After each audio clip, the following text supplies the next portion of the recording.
رب العالمين، وصلى الله وسلم على نبينا محمد وعلى آله وصحابته أجمعين ومن سار على سبيله واتبع هديه إلى يوم الدين. ونستفتح بالذي هو خير، ونسأل الله أن يوفقنا جميعا للقول الصائب والعمل الصالح، وأن يبارك لنا في الأقوال والأعمال، إنه هو ولي ذلك والقادر عليه. أيها الأحباب، ما زالت قراءتنا في الركن الثالث من أركان الإسلام، وهو الزكاة. ومر بنا بأن الزكاة فرضها الله عز وجل في أموال الأغنياء لإخوانهم الفقراء بضوابط خاصة.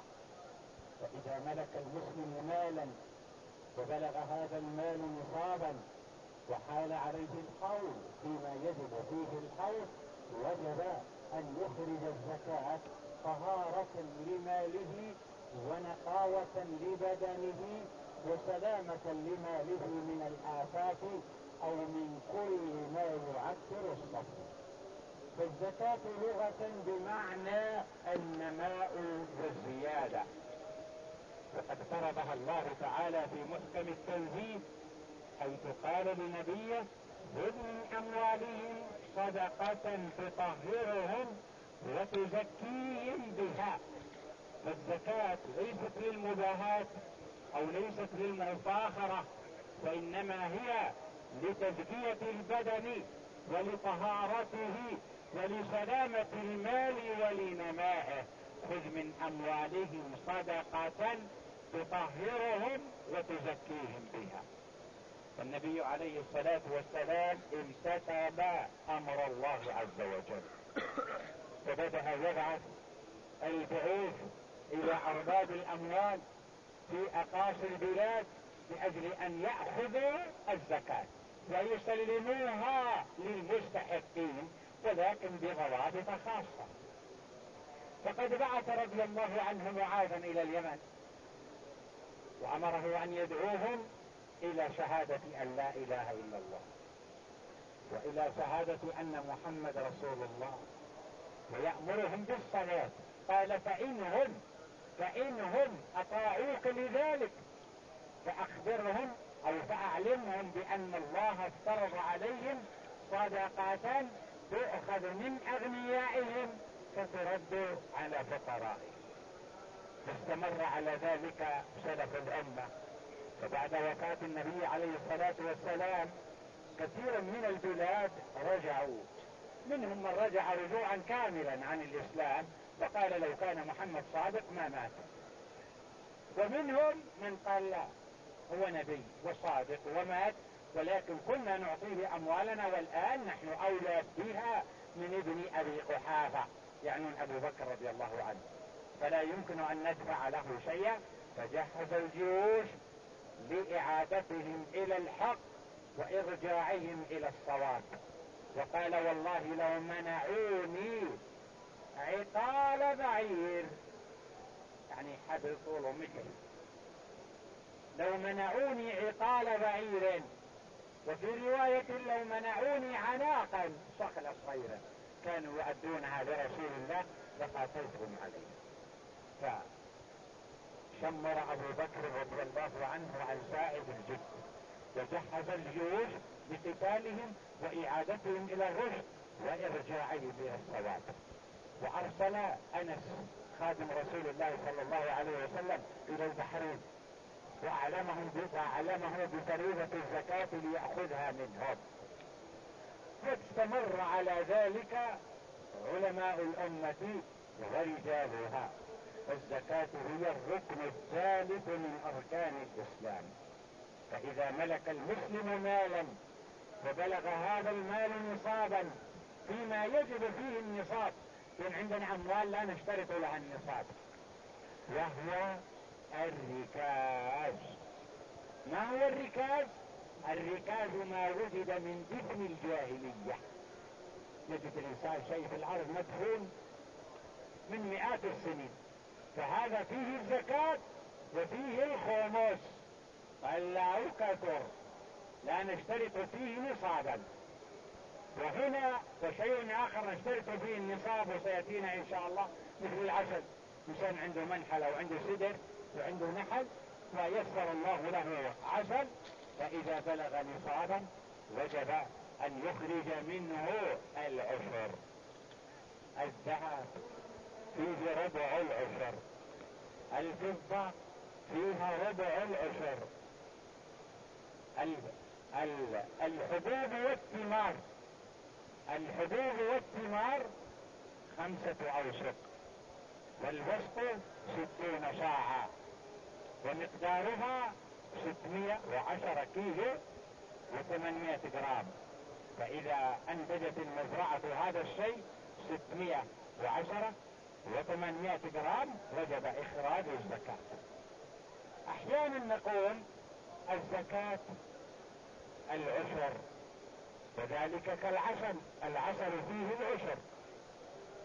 وأحيانا نقول من الحبوب والثمار العشر، وهو ما سقي بلا معونة، يعني يسمى عثري أو بعل، رماه الإنسان ونتج، فهذا فيه العشر. وإذا سقي بمعونة، شاف الإنسان ماكينة، والماكينة تحتاج إلى ديزل وتحتاج إلى محروقات وإلى عمل وإخراج الماء وشغله، فهذا فيه نصف العشر.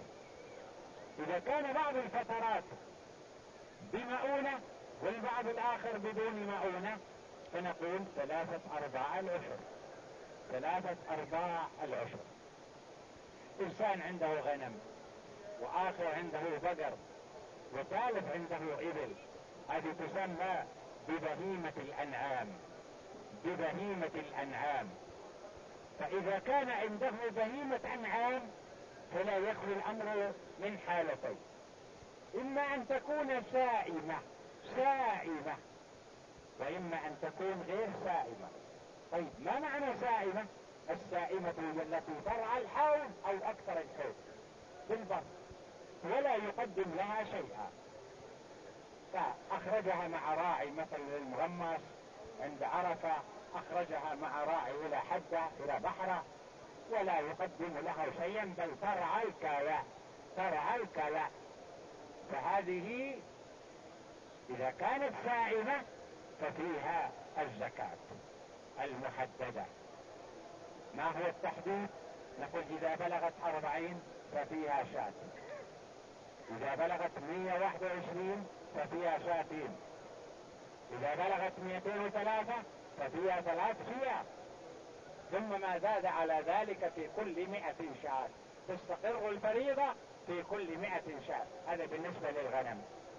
إنسان آخر قال أنا عندي بقر، نقول 30 فيها تبيع أو تبيعة، يعني فيها عجلة ولا فيها ثور وعمره سنة، وسمي تبيع لأنه يتبع أمه، وسميت تبيعة لأنها تتبع أمها، ما تنفرد عن أمها.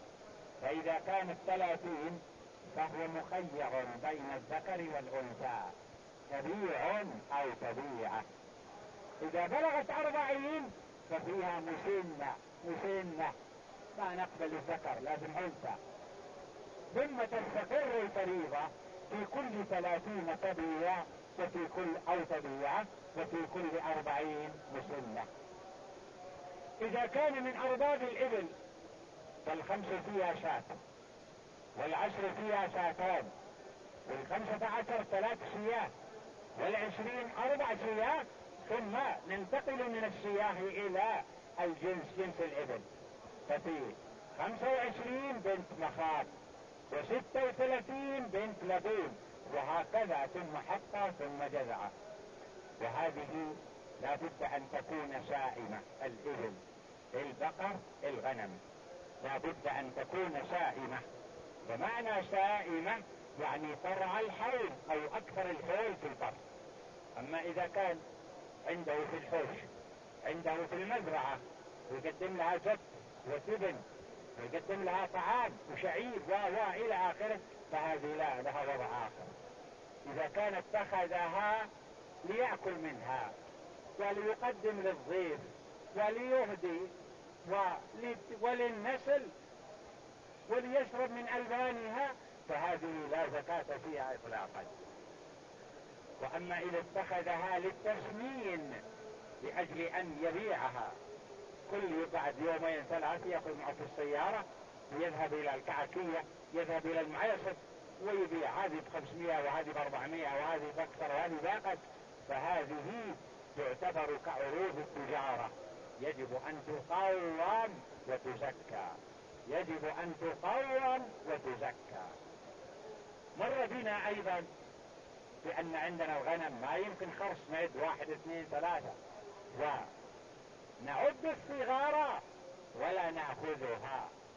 الصغار تعد ولا تؤخذ إلا في مسألة واحدة، الصغار لا نقبلها، يعني عندان نتوس الصغيرات كذا لا، والعدد ما نترك شيئا، نعد الصغار، ورد في النص عد الصغار ولا تأخذها. يأتينا مسألة أو مسألتين نعد فيها الصغار ونأخذها، ما هي يا بني؟ أمهات الأولاد، نعم نعم أفصح. أمهات أمهات لا قلنا لا يجوز نقول أمهات، نقول أمات أمات، يعني بالنسبة لبني آدم نقول أمهاتكم، أمهات الأولاد وأمهات الزوجات إلى آخره، لكن نقول بالنسبة لبهيمة الأنعام أمات بدونها، ما نقول أمهات أمات، هذا الفصحى. نعم أفصح. أمهات الناس والأولاد الناس مع الأمهات. أفصح. الأولاد صغيرين كلهم عندان كلهم متوس. ناسب مع الأمهات ما ناسب شيء. يقول إن يعني جواب، لكنه هو عارف الجواب، لكن بس الإفصاح صعب عليه، صعب عليه التعبير. يقول الأمات أصابه المرض وماتوا وما بقي إلا الصيات العندان والتيوس، ناخذ منها لأن ما عنده غيرها. ومسألة أخرى ناخذها متى ما مات إن شاء الله سلمات طيبة. ناخذ الصغيرة. الصغيرات إذا كان موجود الأمات ما ناخذ الصغيرات، إذا كان إذا مرض أو شيء. قلنا البند الأول إذا كان مثلا الأمات أصابه المرض والرجل ما بقى عنده إلا الصغار، نأخذ من الصغار ولا نلزمه بأن يشتري من برا. هذه مسألة. المسألة الثانية نأخذ الصغار، نقبل الصغار إذا ما وجد غيره. متى ما يوجد غيره؟ كيف ما ماتوا وين راحوا؟ أو شيء. لا قلنا ماتوا وخلاص، قلنا ماتوا لكن ما ماتوا موجودين. لو كل سيجار. نعم. لو كل صغير.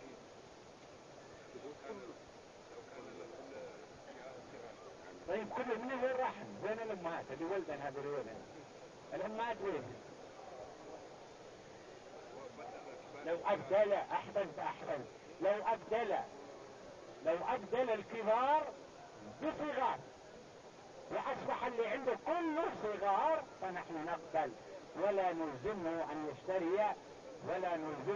يشتري من مكان آخر. لو أبدل الكبار بصغار وأصبح جميع ما يملك صغار، هذا هو الموجود ونكتفي به. مر بنا في درسنا أمس بالنسبة للثمار، إنسان عنده نخل وعنده عنب كرم، فيريد أن يأكل من الثمر، من ثمر النخل، ويريد أن يأكل من العنب، لأنه جرت العادة بأن الناس يأكلون من التمر ويأكلون من العنب، يأكلون من العنب قبل أن يكون زبيبا، وقد يكون الفائدة منه عنب أكثر منه زبيبا، ويأكلون من الرطب قبل أن ييبس وقبل أن يكون تمر. ونعرف أن الزكاة تخرج منه إذا تم جنه وقطعه من عذوقه. فما العمل؟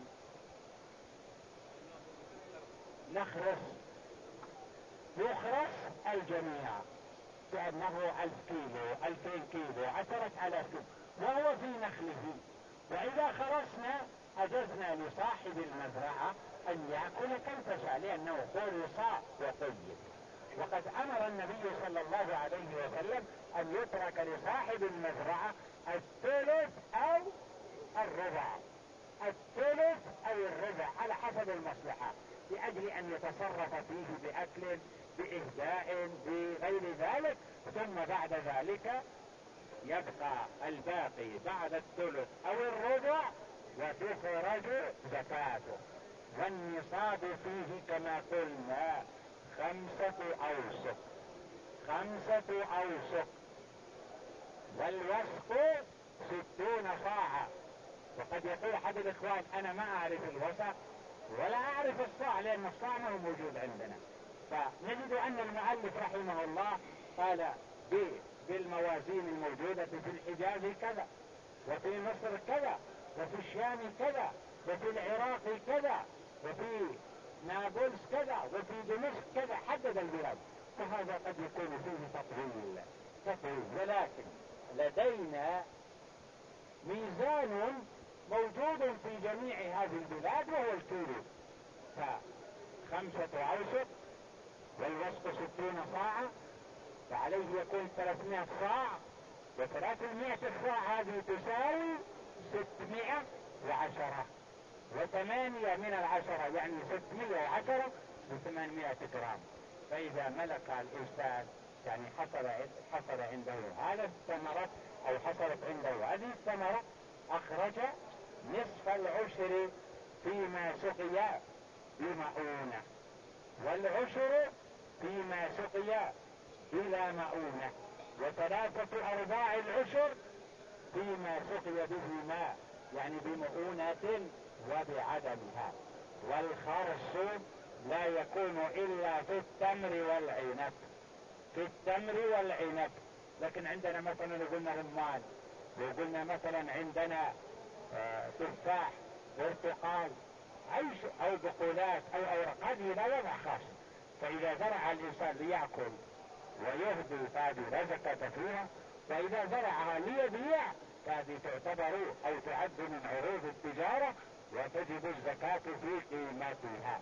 لكن عندنا الحبوب والثمار، التمر والعنب، التمر والعنب يمكن خرصه، وأما الذرة والدخن والشعير والبر وما أشبه ذلك فهذه لا تخرص، وإنما يعني بعد أن تنتهي وتيبس ويجرى فيها المجال الشرعي، لأن الحب لا يستفاد منه وهو في سنبله، ولأنه لا يستفاد منه وهو في أعواده وهو في تبنه وهو في يعني أعواده وما يعني نبت معه، وإنما يستفاد منه إذا صفي وأبعد عنه. ف5 أوسق 60 صاعا ومقدارها 310 و8 من 10 من الكيلو. ونقرأ الآن ما ذكره المؤلف عليه رحمة الله. بسم الله الرحمن الرحيم. الحمد لله رب العالمين، والصلاة والسلام على أشرف الأنبياء والمرسلين نبينا محمد عليه أفضل الصلاة وأتم التسليم. قال المؤلف رحمه الله: والزكاة في فصل. قال فصل لأن عندنا أول ما بدأنا في كتاب الزكاة قلنا بأن الكتاب هو الذي يجمع عددا من الفصول والأبواب في موضوع واحد. فالآن يقول فصل، وقبل كم يوم مر بنا باب زكاة بهيمة الأنعام، باب زكاة الخارج من الأرض، والآن يقول فصل. فالكتاب هو الذي يجمع عددا من الفصول والأبواب في موضوع واحد. ونجد مثلا العلماء عليهم رحمة الله في جميع في كتب الفقه يقولون كتاب الطهارة، كتاب الطهارة، وهي ارتفاع الحدث وما في معناه وزوال الخبث. المياه 3، ثم يأتي بالآنية، ثم يأتي بإزالة النجاسة، ثم يأتي بالسواك، ثم يأتي بكذا وكذا إلى آخره. فالكتاب ما هو؟ هو الذي يجمع عددا من الفصول والأبواب في موضوع واحد. فإذا قال كتاب الزكاة أي الكتاب الذي يجمع عدد من الفصول والأبواب، لكن كلها في موضوع وهو الزكاة. يعني ما في شيء مثلا في الوقت، عندنا كتاب الوقت وهو تحديث الأصل وتسبيل المنفعة، وعندنا كتاب النكاح وهو كذا، وعندنا كتاب البيع وهو مبادلة مال ولو في الذمة إلى آخره. فالكتاب هو الذي يجمع عددا من الفصول والأبواب في موضوع واحد. فلما قال كتاب كيف نعرفها يا بني؟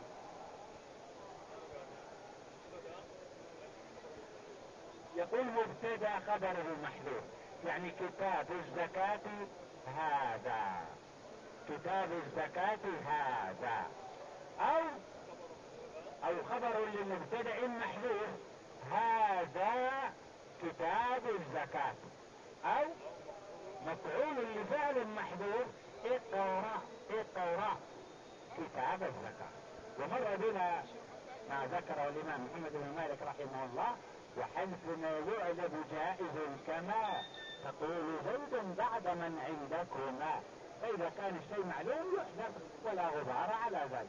كان يقول كتاب الزكاة أي هذا كتاب الزكاة، أو كتاب الزكاة هذا، أو اقرأ كتاب الزكاة، لأنه حدث أمرا معلوما، حدث أمرا معلوما. نعم. فصل: والزكاة في خارج من أرض مستعارة على مستعير. عندنا أرض استعارها إنسان. أنا عندي أرض مثلا نقول مثلا في المغمس، أرض زراعية، وما عندي إمكانيات إني أزرعها. جاء واحد وقال بك تعيرني الأرض، قلت أعطوا إياها. حصل عنده إنتاج، يعني أنتج في زراعته. هل أنا اللي علي الزكاة ولا هو؟ أنا المالك، أنا مالك الأرض لكني ما زرعت، هو الذي زرع. أنا المالك وهو الذي زرع. هل الزكاة على المعير أو على المستعير؟ مسألة ثانية. أنا عندي أرض وجاء إنسان وقال عرني إياها، قلت لا أنا أحتاج. قال طيب بستأجرها منك السنة 50,000، السنة 40,000. فوافقنا واتفقنا وأجرينا العقد على أنه استأجر الأرض مني وزرعها وبارك الله له في زراعته. هل الزكاة علي أم عليه؟ وهذا موضوعنا الآن. نعم. والزكاة من خارج أرض مستعارة على مستعير. على مستعير. أنا مالك الأرض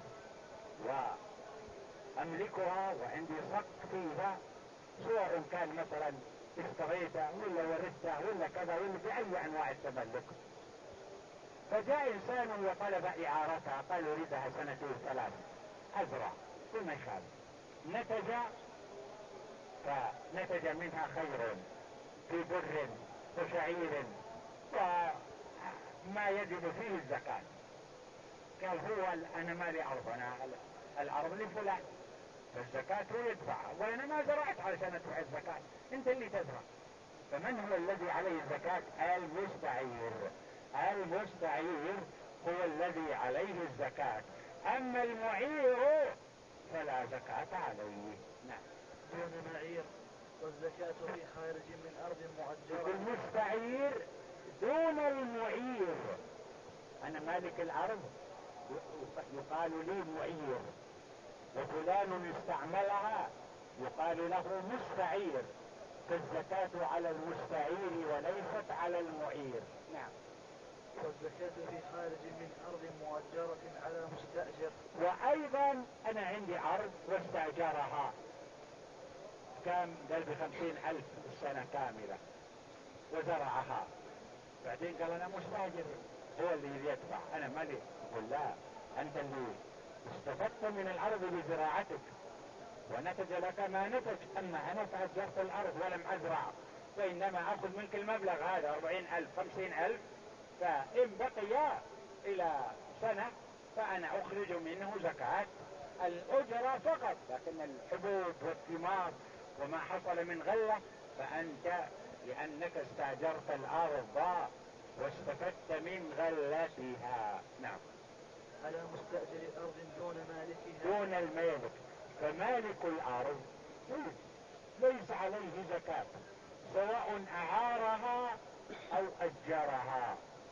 أمس واحد من الإخوان يعني وهو استأجر قبل، يمكن أنه سافر الآن، قال عندنا أرض وأجرناها وزرعها، هل الزكاة علينا ولا على المستأجر؟ نقول لا، الزكاة على المستأجر، أنتم أجرتموها، إن بقي المبلغ عندكم فهذا له وضع خاص وتزكوه، لكن زكاة الأرض ما نتج منها ما حصل منها من خيرات فهو على المستأجر كما أنه على المستعير أيضا. نعم. لأنها زكاة مال فكانت على مالكه. لأنها زكاة مال، الزكاة هذه زكاة مال. من هو الذي يملك؟ اللي يملك المال المستعير، واللي يملك المال المستأجر هو الذي يملك الزراعة. نعم. كالسائمة مالكها هو الذي يزكي. فمثلا لو أن إنسان عنده مثلا أغنام في البر، عنده إبل في البر، عنده بقر كذا، فالذي يزكي هو مالكها. كذلك مالك هذه الزراعة هو الذي يزكي دون مالك الأرض. نعم. وكما لو استأجر حانوتا يتاجر فيه. نعم. ولأن الزكاة من حقوق. وكما لو استأجر حانوتا يتاجر فيه. يريد رحمه الله أن يقرب المسألة للأذهان، يقرب المسألة للأذهان. أنا عندي معارض في شارع المنصور مثلا، أو في شارع العزيزية، أو في الرصيفة، أجرتها مثلا نقول ب20,000 30,000 40,000، وضع فيها هذا المستأجر وضع فيها بضاعة وبدأ يبيع ويشتري. طيب جاء وقت الزكاة قال لا أنا ما أملك شيء، أنا ما أملك المحل ملك لفلان ودفعت له الأجرة. طيب البضاعة اللي فيه التتجر فيها قيمتها 1,000,000 ريال، قيمتها أكثر، قيمتها تضاهي هذا المبلغ، فالمؤجر ليس عليه إلا زكاة الأجرة. وأما المستأجر فهو الذي واستغل المحل بتجارته فهو الذي يؤدي الزكاة الشرعية. نعم.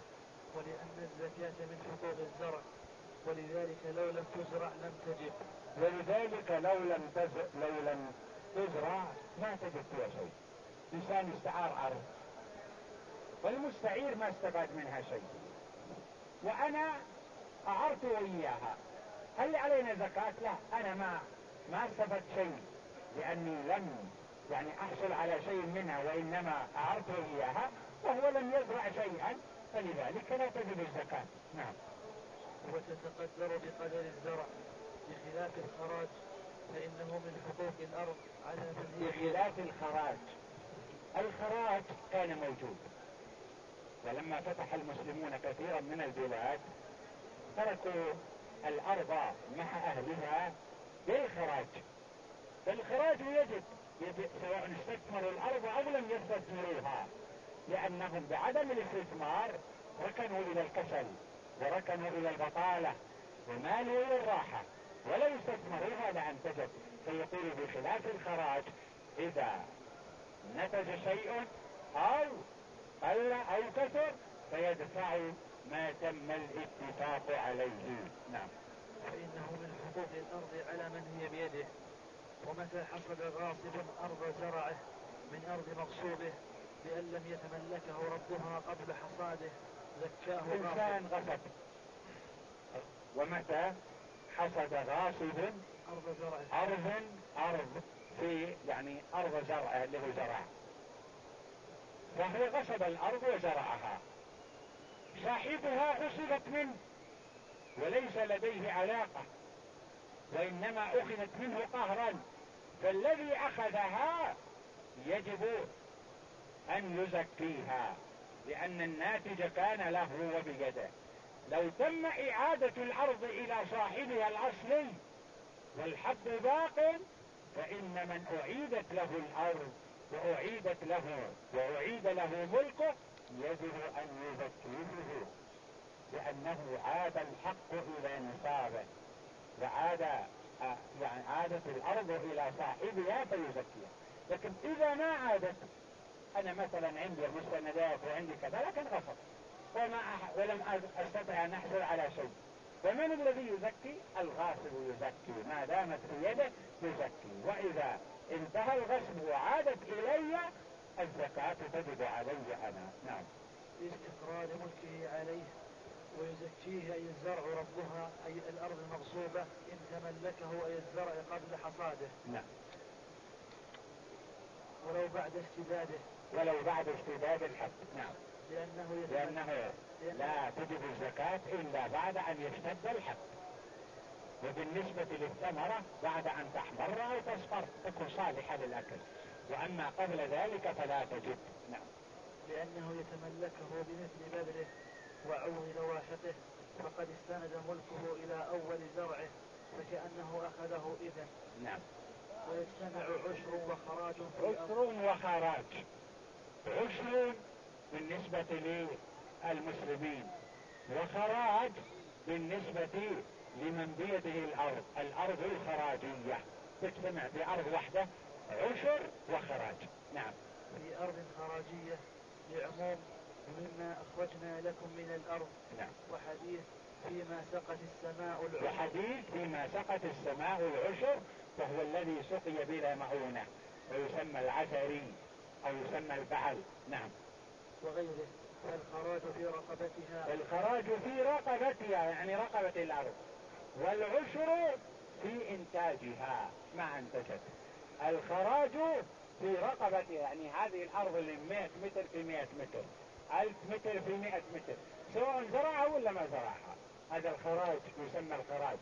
وأما العشر ففيما نتج منها من حب أو غيره يؤخذ منه العشر إذا سقي بلا مؤونة.